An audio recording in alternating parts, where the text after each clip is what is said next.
Coffee की कहानी शुरू होती है अफ्रीका के दिल इथोपिया के प्राचीन पठार से, जिसे कभी काफा कहा जाता था। यहीं पर पहली बार कॉफी के जंगली पौधे उगे थे। कॉफी के जन्म की सटीक तारीख तो इतिहास की धुंध में कहीं खो गई है, लेकिन इसकी यात्रा ने दुनिया की संस्कृति, व्यापार और सोचने के तरीके को पूरी तरह से बदल दिया। एक लोक कथा के अनुसार काल्दी नाम का एक बकरी पालक करीब 850 ईस्वी में अपनी बकरियों की अजीब हरकतों से हैरान था। उसने देखा कि बकरियां एक खास झाड़ी के लाल फल खाने के बाद उछल कूद कर रही थीं।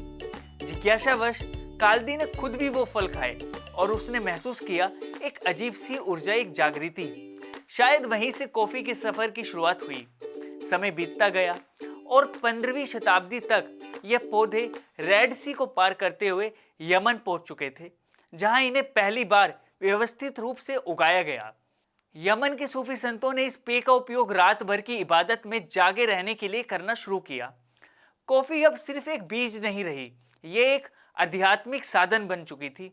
हालांकि कुछ इस्लामिक विद्वानों ने इसे नशीला मानते हुए हराम करार देने की कोशिश की, लेकिन ज्यादातर मुसलमानों ने इसे शराब के विकल्प के रूप में अपनाया, क्योंकि शराब भी कुरान के अनुसार हराम थी। और फिर अरब जगत में कॉफी पीने की संस्कृति तेजी से फैल गई। साथ ही पैदा हुआ एक नया सामाजिक स्थान, कैवे खाना यानी कॉफी हाउस। 15वीं शताब्दी में मक्का और फिर 16वीं में कुस्तुनतुनिया यानी कि आज का इस्तांबुल में कॉफी हाउस खुलने लगे। ये सिर्फ चाय पीने की जगह नहीं थे, ये बन चुके थे विचारों के मंच, बहस के केंद्र, संगीत और शतरंज खेलने की जगह। यहाँ लोग राजनीति, दर्शन और विज्ञान पर चर्चा करते थे, इसलिए इन्हें कहा जाने लगा ज्ञान की पाठशालाएं। धार्मिक और राजनीतिक सत्ता को यह स्वतंत्र विचार पसंद नहीं आया। उन्होंने कई बार कॉफी हाउसों पर पाबंदी लगाने की कोशिश की, लेकिन लोग कॉफी के दीवाने हो चुके थे। कॉफी का यह जादू तुर्की में खास लोकप्रिय हुआ और उस्मानी साम्राज्य के साथ साथ यह यूरोप तक पहुंच गया। 16वीं और 17वीं शताब्दी में इटली के व्यापारी सबसे पहले इसे यूरोप में लाए। कॉफी का मुस्लिम पहचान और उसका उत्तेजक प्रभाव देखकर कुछ लोग ने पोप क्लेमेंट 8 से इसे बैन करने की मांग मांगी, लेकिन कहानी कहती है कि पोप ने खुद जब इसे चखा तो बोले, ये शैतान का पेय इतना स्वादिष्ट है, इसे केवल मुस्लिमों तक सीमित रखना पाप होगा। और इस तरह कॉफी को वेटिकन की भी मंजूरी मिल गई। इसके बाद कॉफी पूरे यूरोप में फैल गई। 17वीं शताब्दी के अंत तक ये ब्रिटेन, अमेरिका की ब्रिटिश कॉलोनियों और लगभग पूरे यूरोप में लोकप्रिय हो चुकी थी। अब आते हैं भारत की ओर।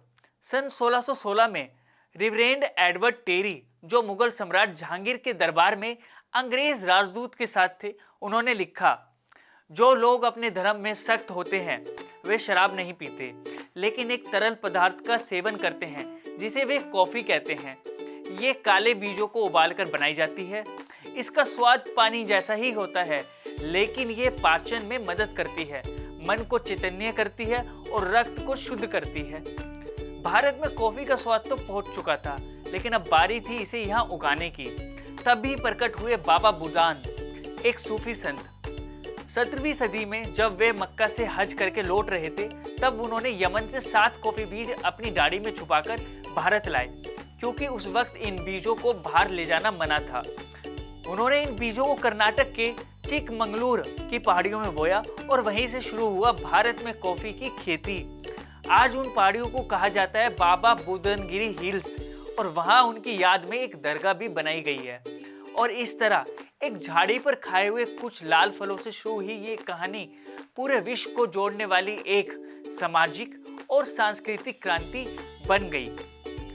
कॉफी अब सिर्फ एक पीने की चीज नहीं है, यह एक आदत, एक संवाद, एक संस्कृति और कई लोगों के लिए एक जीवन शैली बन चुकी है।